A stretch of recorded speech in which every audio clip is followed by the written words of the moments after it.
Hi, welcome to Left Foot Media. My name is Brendan Malone. While I'm wearing my Star Wars shirt, I've got my tickets all booked.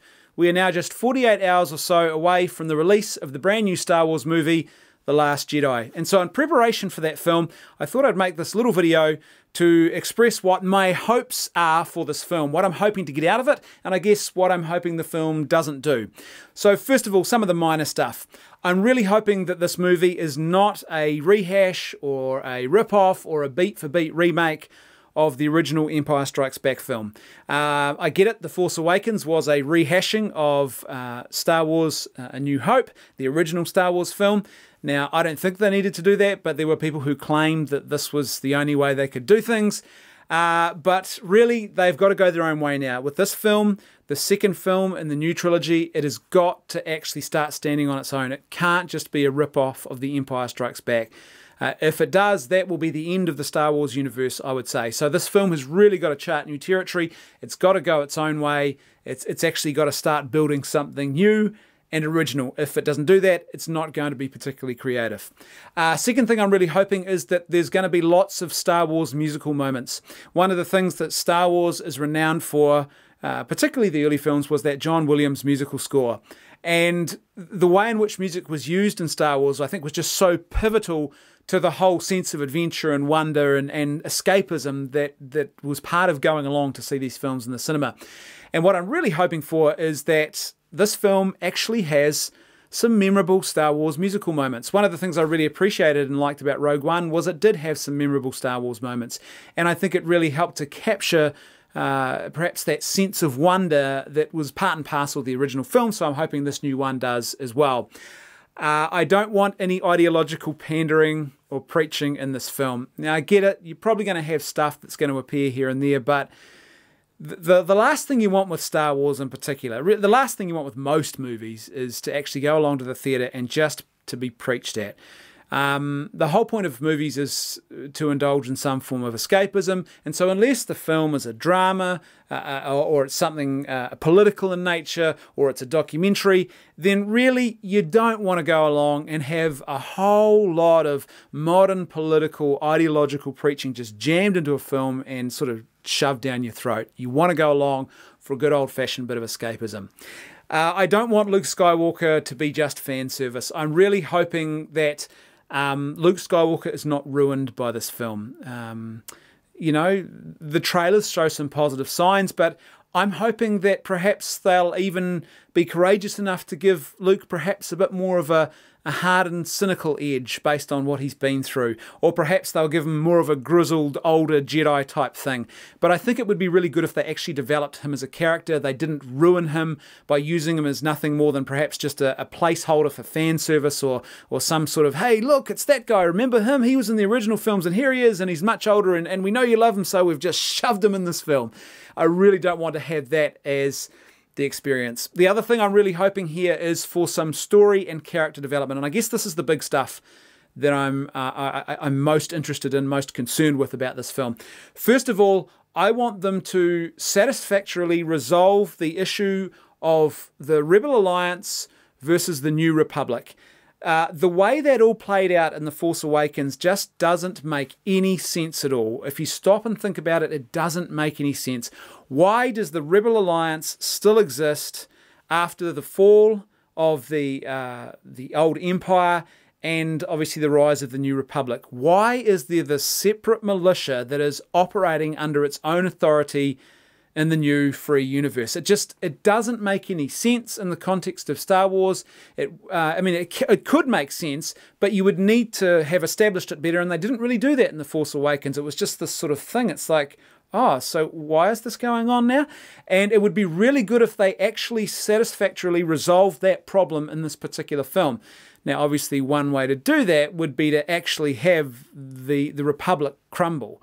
Or find some other creative way, and here I'd be interested in hearing your thoughts on perhaps how they could develop a storyline to actually fix this problem so that it actually makes sense, and so there is no longer this sort of weird question mark, the elephant in the room that we're all just sort of wondering about the whole time.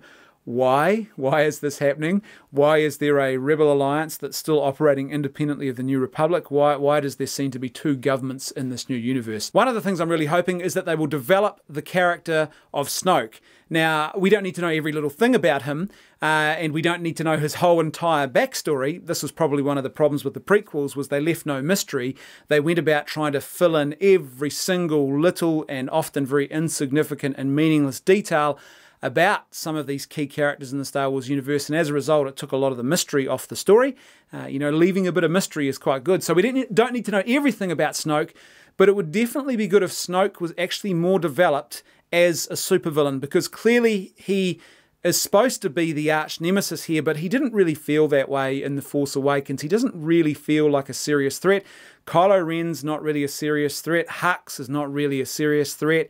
Captain Phasma, not really a serious threat. But if you go back to those original films, then you had a really strong villain. And in fact, these villains in the original trilogy, when you think about Darth Vader and the Emperor, they were just consummate movie villains. They were just, you had these great menacing sort of evil characters who just overshadowed everything, and they posed a serious threat. You really want Snoke, I think, developed into that. If they're not going to do that, then they need to quickly move him on and get another villain who's actually going to be a supervillain. Following on from that, and again, another bit of character development they need to do is they really need to develop Poe Dameron. Poe Dameron as a character he was nothing more than a placeholder in that last film.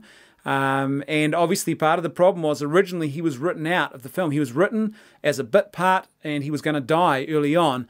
They changed their minds and they kept him in the film, but unfortunately they didn't really keep him in the film and give him a substantial character development. There is no real character development for him. He plays a very insignificant role, but at the same time, he's supposed to be one of the great heroes of the Rebel Alliance. And so it would be really good if they actually were consistent here with proper rules of storytelling and developed him as a character and gave us something more substantial. Which brings me to my final, and I guess the most serious point I want to make, the biggest concern, the biggest hope I have for this new Star Wars film, The Last Jedi. They really need to develop Rey. Rey cannot remain like she was in The Force Awakens. In The Force Awakens, she was nothing more than a Mary Sue, and she had almost zero character development.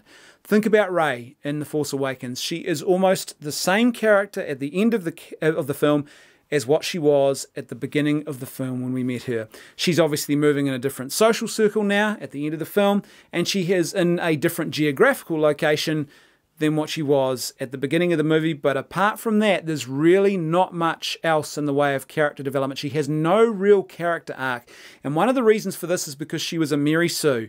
She didn't actually suffer. She didn't learn anything by trial. She could just do everything. She could fly spaceships. She could use Jedi powers. She could use a lightsaber. And she could not just do these things, but do them all to this sort of expert level of proficiency with absolutely no training or trial. There was just no development of her as a character. The whole point of storytelling is that there should be drama and dramatic tension, and characters should go on journeys of some kind, and they should develop from the beginning to the end of the film. But that really didn't happen with Rey. As I said, she just changes some minor details about the fact that she's in a new group of people now and a different location. But that's not detailed or in-depth character development. And so as a result, she's not a particularly compelling character. Now, I have a suspicion about why this happened in the first film. I suspect that what happened was they were so ideologically committed to this idea of trying to create a strong female lead character, this sort of, commitment to their newfound feminist principles, that they actually forgot to create a character and to give it proper character development. Instead, they just had this female character who could do everything, and that was their sort of way of saying, hey, look, she's the strong, heroic female. She doesn't suffer. She doesn't need to learn anything. She's just all there, all ready to go. She's like a super female action man, and no assembly required. Well, the problem is that that doesn't really work, and it makes her a very uncompelling character. Now, in this film, she can't be a Mary Sue. If you go back to the original Star Wars film A New Hope, Luke doesn't even use a lightsaber in combat until we get to the second movie. And even then, although he's pretty good at it after a period of training with the Jedi Master, he is still defeated and clearly not good enough. And in the previous film, Star Wars: A New Hope, he uses the lightsaber once, and even then he only manages to use it very briefly to stop a training droid from firing a laser bolt at him, and that's about it. And he just doesn't look that good or confident, and that's because he's a real character, and he goes on this journey of character development. And when you think about Luke, from the beginning of the film to the end of the film, he actually is a very different character. He has developed and matured. Now, Rey doesn't do that because she doesn't need to. They've created a Mary Sue who just has all these skills and doesn't need to learn anything, doesn't need to actually go on a hero's journey, and as a result, she's not particularly compelling. Now, if you contrast her with Finn actually did have character development. And when you look at him as a character, I mean, one of the clearest indications of this was he actually undergoes a name change, which is a significant part of a hero's journey. He's given a new name.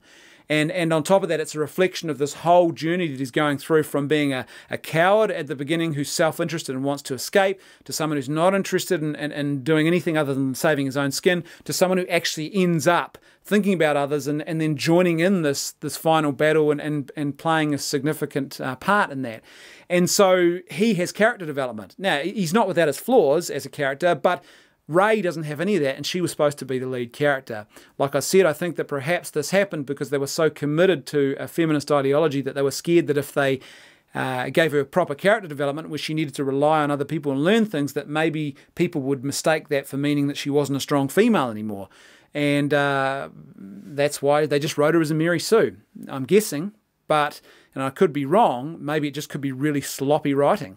But either way, in this film, Rey has to actually move on from what she was in The Force Awakens. She has to experience trials and difficulties. She has to be in a position where she can be outmatched. She has to encounter things and challenges that she cannot actually do. She has to rely on others. She has to actually develop as a character. If she doesn't develop as a character, if she isn't vulnerable as a character, if she's just another Mary Sue, then that will be the end of this trilogy. Because she is the central character in this trilogy, and if we have a second and then a third film where she is just a Mary Sue, this trilogy will be extremely flat, and it will not be a compelling story at all. It will just be a series of special effects and a series of characters who are moving through a formulaic set of motions. It won't actually be a particularly engaging or memorable story.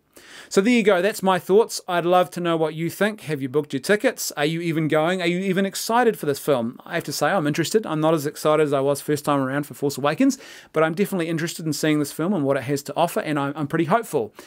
But I'd love to know what you think. Let me know in the comments section below, and don't forget, I'd love to make more of this content, but it's really just a time factor for me, and there's a cost involved in that. I'd really love your support. If you want to support and see more of the content that I'm making, then please support me on Patreon. The link is in the description below and it's on screen now. Thanks for watching. I'll see you next time on Left Foot Media.